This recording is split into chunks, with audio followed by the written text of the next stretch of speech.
नमस्कार, आप देख रहे हैं द क्रेडिबल न्यूज। मैं हूं शालिनी। दोस्तों, आज सोशल मीडिया स्क्रॉल करते करते मुझे एक बड़ी मजेदार लाइन दिखी जिस पर लिखा था, अच्छा हुआ रामायण काल में राम जी की सेना में बंदर थे। अगर आज के राम मंदिर ट्रस्ट वाले होते तो सोने की लंका देखते ही रावण की तरफ हो जाते। ये बात शायद कुछ लोगों के लिए हंसने वाली हो और कुछ लोगों को चुभने वाली लगे, लेकिन है तो 100% सच। अभी अयोध्या के राम मंदिर में चढ़ावे की हेरा फेरी को लेकर देश भर में थू थू हुई थी कि अब बद्रीनाथ धाम से भी चढ़ावे पर हाथ साफ करने की खबर आ रही है। दरअसल बद्रीनाथ केदारनाथ मंदिर समिति, जिसे हम BKTC भी कहते हैं, उसके सामने एक धार्मिक संगठन भैरव सेना ने एक लिखित शिकायत दर्ज कराई है। भैरव सेना के संस्थापक अध्यक्ष संदीप खत्री का यह आरोप है कि मंदिर में आने वाले दान और चढ़ावे में बहुत बड़ी हेरा फेरी चल रही है। अब आप सोच रहे होंगे कि स्टोरी की भनक बाहर कैसे आई, किस तरीके से इन लोगों को पता चला। तो एक कहावत है ना कि घर का भेदी लंका ढाए, ठीक वैसा ही यहाँ भी हुआ। सूत्रों के मुताबिक मंदिर समिति के अंदर के ही किसी कर्मचारी ने भैरव सेना को चुपके से मुखबरी कर दी कि पिछले कुछ समय से दान के पैसों की गिनती में भारी झोल चल रहा है। इसके बाद जैसे ही 2 जुलाई की एक CCTV फुटेज में मंदिर का एक कर्मचारी संदिग्ध हालात में कुछ गड़बड़ करता हुआ दिखाई दिया, अंदर वाले ने तुरंत इसकी खबर भैरव सेना तक पहुंचा दी और उन्होंने सीधे मंदिर के बड़े अधिकारियों के सामने मोर्चा खोल दिया।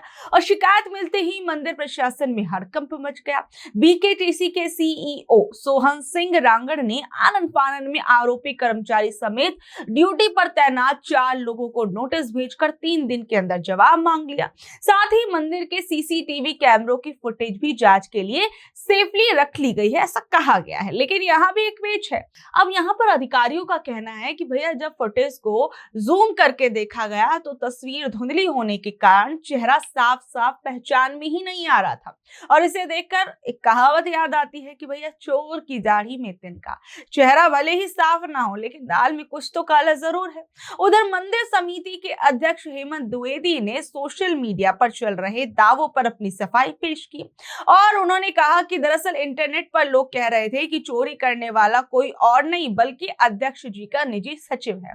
इस पर अध्यक्ष जी ने कहा कि भैया, वो मेरा निजी सचिव नहीं है बल्कि मंदिर का ही एक पुराना और परमानेंट सरकारी बाबू है। और उन्होंने ये कहा कि मामला धार्मिक आस्था से जुड़ा है, इसलिए जांच के लिए एक अलग कमेटी बना दी गई है और अगर आरोप सच निकले तो दोषी को किसी भी हाल में बख्शा नहीं जाएगा। सोशल मीडिया में श्री बद्रीनाथ केदारनाथ मंदिर धाम में जो दान है चढ़ावे की कथित हेराफेरी के संबंध में जो समाचार चल रहे हैं, जो आरोप लगाए जा रहे हैं, मैं ये कहना चाहता हूँ उसमें कि इसको मंदिर समिति ने बहुत ही गंभीरता के साथ में लिया है और इस पर तत्काल प्रभाव से जो सभी जो कर्मचारी हैं, अधिकारीगण हैं, जो भी इस गणना में शामिल रहते हैं, उन सभी को मैंने तत्कालीन जो हमारे मुख्य कार्यकारी अधिकारी हैं उनके द्वारा उनको नोटिस, सो कॉज नोटिस भी जारी हो चुके हैं और इस पर एक जांच कमेटी भी तत्काल प्रभाव से जांच कमेटी बना दी गई है और उस जांच कमेटी को यथाशीघ्र अपनी जांच कर उसकी जांच रिपोर्ट आएगी और वो जांच रिपोर्ट भी सबके सामने सार्वजनिक रूप से रखी जाएगी और इस पर जो भी दोषी होगा उस दोषी के खिलाफ सख्त से सख्त कार्रवाई की जाएगी, क्योंकि ये बहुत ही संवेदनशील मामला है और इस पर हमने इसको बहुत गंभीरता के साथ में लिया है, क्योंकि लाखों करोड़ों लोगों की आस्था जो है वो धाम से जुड़ी हुई है। इसको लेकर सभी जो कार्रवाई है वो तत्काल प्रभाव से 24 घंटे के अंदर सारी कार्रवाइयाँ जो है कि प्रारंभ की जा चुकी हैं। और मैं ये बात भी स्पष्ट कर देना चाहता हूँ, सोशल मीडिया में मैं देख रहा था, कुछ सोशल मीडिया में कुछ लोगों द्वारा ये लिखा जा रहा था कि अध्यक्ष के निजी सचिव। मैं स्पष्ट कर देना चाहता हूँ मेरा कोई निजी सचिव नहीं है, ये सब मंदिर समिति के कर्मचारी हैं और जिस निजी सचिव के बारे में कहा जा रहा है वो बद्री केदार मंदिर समिति का नियमित कर्मचारी है। उससे मुझसे पूर्व भी वो 3 अध्यक्षों के साथ उनका व्यक्तिगत सहायक रह चुका है, क्योंकि एक व्यक्तिगत सहायक पोस्ट बद्री केदार मंदिर समिति में है। जो भी अध्यक्ष रहते हैं उन अध्यक्षों के साथ रहते हैं, लेकिन सारे कर्मचारी जो है यात्रा काल में सभी लोग जो है कि यात्रा स्थानों पर अपनी ड्यूटियां देते हैं।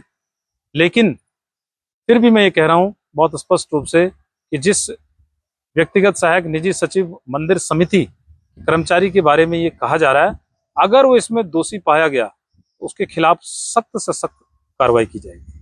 देखिए, वैसे अध्यक्ष जी ने एक और मजेदार बात कही। उन्होंने कहा कि जब अयोध्या राम मंदिर के चढ़ावे में हेर फेर का मामला सामने आया था, तब उन्होंने बहुत ही सतर्क होकर बद्रीनाथ में हाई रेजोल्यूशन वाले कैमरे लगा दिए। अब इतनी हाई रेजोल्यूशन थी कि सीसीटीवी के अंदर उन लोगों के चेहरे पहचान में नहीं आ रहे।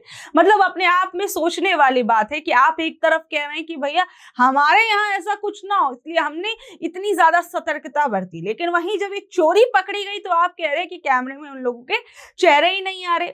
मतलब ये कैसी दो मुही बातें हैं।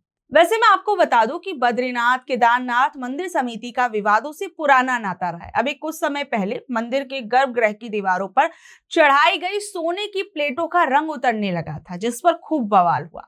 इसके अलावा मंदिर में दान के लिए फर्जी क्यूआर कोड लगाने का भी मामला सामने आया।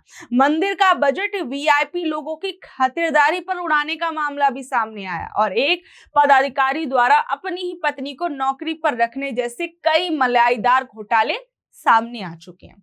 मतलब अब आप सोचिए कि एक तरफ ये पुराने घोटाले सामने आ ही रहे थे, वहीं जहां भी अयोध्या का मामला पूरा गर्म है, वहीं इन मंदिरों के अंदर चोरी की बात सामने आ रही है। इससे पहले मथुरा का भी विवाद सामने आया था कि मथुरा के मंदिर के अंदर भी जो है वो चोरी हुई है।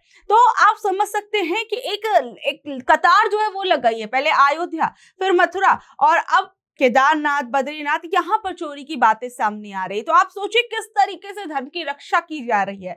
खुद को धर्म रक्षक बताने वाली सरकार, और आप समझ सकते हैं कि किस तरीके से राम मंदिर को लेकर तरह तरह की बातें की गई थी। जो राम को लाए हैं हम उनको लाएंगे, ये वो तमाम तरह की चीजें हो रही थी। लेकिन आज आप देखिए कहाँ धर्म सुरक्षित है, कौन ये धर्म को सुरक्षित कर रहा है, और जिन लोगों के हाथ में ये जिम्मेदारी दी गई थी वही मंदिर को लूटने में लगे हुए हैं। क्या ये करोड़ों भक्तों की आस्था के साथ खिलवाड़ नहीं है?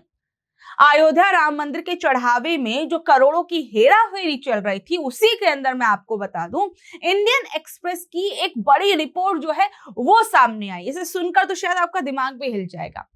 दरअसल उनकी एक रिपोर्ट में यह पता चला है कि मंदिर प्रशासन पहले छोटी मोटी चोरियों को अरे छोड़ दो, कोई बात नहीं कहकर नजरअंदाज कर देता था। लेकिन पिछले साल महाकुंभ के दौरान जब श्रद्धालुओं का सैलाब उमड़ा तो चोरों का हौसला 7वें आसमान पर पहुंच गया और ये चोरी एक बड़े सोचे समझे संगठित गैंग के ऑपरेशन में बदल गई। आम दिनों में जहां मंदिर में 84,000 से 1 लाख लोग आते थे, वहीं महाकुंभ के 45 दिनों के अंदर कुछ खास दिनों में ये भीड़ हर दिन बढ़कर 10 से 12 लाख तक पहुंच गई। अब भैया जब लाखों लोग आएंगे तो चढ़ावा भी जो है वो बेशुमार बढ़ जाएगा। और सबसे बड़ी बात आप देखिए कि इसी भारी जो कैश चढ़ाया जा रहा था, तो इसी भारी भरकम कैश को गिनने के नाम पर एक ऐसा खेल रचा गया जिसकी शायद ही किसी ने उम्मीद की होगी। जब नोटों के पहाड़ खड़े हो गए तो स्टेट बैंक ऑफ इंडिया की मदद के लिए और ज्यादा लोगों को नोट गिनने के काम पर लगाया गया। मंदिर के ही एक बड़े अधिकारी ने दबी जुबान में बताया कि राम मंदिर ट्रस्ट के 2 बड़े सदस्यों की सिफारिश पर लोकल लोगों को रोजगार देने के बहाने नए लड़कों को भर्ती करा लिया गया। जब सब कुछ सिर्फ राम जी के नाम पर भरोसे से चल रहा था तो एसबीआई ने इस कैश को गिनने और बैंक तक पहुंचाने का जिम्मा सैनिक सुरक्षा सेवा नाम की एक बाहरी एजेंसी को दे दिया। लेकिन जब इसी एजेंसी के मालिक से पूछा गया तो उन्होंने हाथ खड़े कर दिए। उनका कहना था कि हम तो सिर्फ साफ सफाई और हाउस कीपिंग का स्टाफ देते हैं, बैंक उनसे नोट गिनवा रहा था तो हम क्या करें। और सबसे बड़ा झोल देखिए, एजेंसी के मालिक ने बताया कि उन्हें लोग चुनने की आजादी ही नहीं थी। एसबीआई ने खुद उन्हें नाम दिए थे कि इन लोगों को नौकरी पर आप लोग रखिए। मतलब सोचिए, एजेंसी ने सिर्फ उनके आधार कार्ड देखे और कागजी कार्रवाई पूरी कर दी। अब आप सोच रहे होंगे कि इस महाघोटाले का भांडाफोड़ हुआ कैसे। तो भैया ये पुलिस की मुस्तैदी से नहीं बल्कि राम मंदिर ट्रस्ट के 2 बड़े सदस्यों की आपसी लड़ाई और अंदरूनी कलह की वजह से सामने आ गया। पुलिस अधिकारी खुद मान रहे हैं कि मंदिर के बड़े बाबुओं को इस चोरी का पता पहली बार नहीं लगा था। ये धंधा तो बहुत लंबे समय से चल रहा था, वो भी बिना किसी रोक टोक के फल फूल रहा था।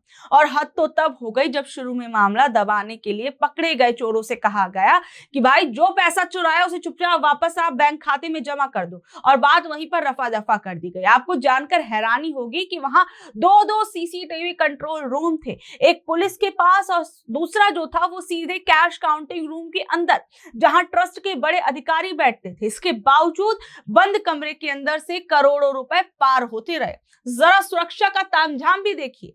पीएसी की 8 कंपनियां, 500 सीआरपीएफ के जवान, 750 उत्तर प्रदेश विशेष सुरक्षा बल के कमांडो और सिविल पुलिस का कड़ा पहरा था। काउंटिंग रूम के बाहर ट्रस्ट ने अपने प्राइवेट गार्ड भी तैनात किए थे। इसके बावजूद अधिकारियों का कहना है कि सुरक्षा की चेकिंग जो थी वो बेहद ढीली थी और अपर्याप्त थी। पुलिस ने अब तक 8 आरोपियों को दबोचा है और उनके पास से करीबन 80 लाख रुपए कैश और कई देशों की विदेशी करेंसी बरामद हुई है। जांच अधिकारी मान रहे हैं कि इतना बड़ा और व्यवस्थित खेल नीचे का कोई छोटा मोटा कर्मचारी अकेले कर ही नहीं सकता था। इसलिए अब इस मामले में पुलिस और एसबीआई के बड़े अधिकारियों की भूमिका की भी कड़ाई से जांच हो रही है। आप देखिए कि किस तरीके से एक सिस्टमैटिक तरीके से चढ़ावा चोरी का काम लगातार पिछले कुछ सालों से हो रहा था और अब जाकर इसका खुलासा हुआ, वो भी जब समाजवादी पार्टी के नेता अखिलेश यादव ने इस बारे में सबका ध्यान खींचा कि भैया राम मंदिर के अंदर जो है वो चढ़ावा चोरी हो रहा है। और उसके बाद आप देखिए कितना बवाल हुआ और अब एक के बाद एक कई मंदिरों के अंदर चढ़ावा चोरी की जो खबरें हैं वो सामने आ रही हैं। और इस मामले में आप देखिए कि बीजेपी के पूर्व सांसद ब्रजभूषण शरण सिंह तक का बयान जो है वो सामने आया। यूपी के अयोध्या में चढ़ावा चोरी मामले में बीजेपी के पूर्व सांसद ब्रजभूषण शरण सिंह ने बड़ा बयान दिया, जिसमें उन्होंने कहा कि मुझे जो बोलना है वो मैं बोल चुका हूं और जब कोई नहीं बोला था संसार में 4 साल पहले बोल चुका हूं और इसलिए मैं आज तक राम जन्मभूमि दर्शन करने नहीं गया क्योंकि यहां पहले दिन से ही खेल चल रहा था। ब्रजभूषण जैसे लोग ये बात कह रहे हैं, आप सोचिए। तो मतलब आप देखिए कि किस तरीके की चीजें जो है वो सामने आ रही हैं। बहरहाल अब इस पूरे मामले में क्या कुछ निकल कर आता है, क्या इस पूरे मामले को निचले स्तर पर ही दबा दिया जाएगा या फिर जो बड़ी मछलियां हैं उनको पकड़ा जाएगा, क्योंकि छोटे मोटे लोगों को तो पकड़ कर गिरफ्तार कर दिया जिसके बाद सरकार अपनी पीठ थपथपाने में लग गई, लेकिन क्या असली लोगों को पकड़ा जाएगा जिनके संरक्षण में इतनी बड़ी चोरी जो है वो राम मंदिर के अंदर हो रही थी। बहरहाल आप लोग इस खबर पर क्या कुछ कहेंगे नीचे दे कमेंट बॉक्स में जरूर बताइएगा और ऐसी अपडेट से जुड़े रहने के लिए देखते रहिए द क्रेडिबल न्यूज। मैं हूं शालिनी, धन्यवाद।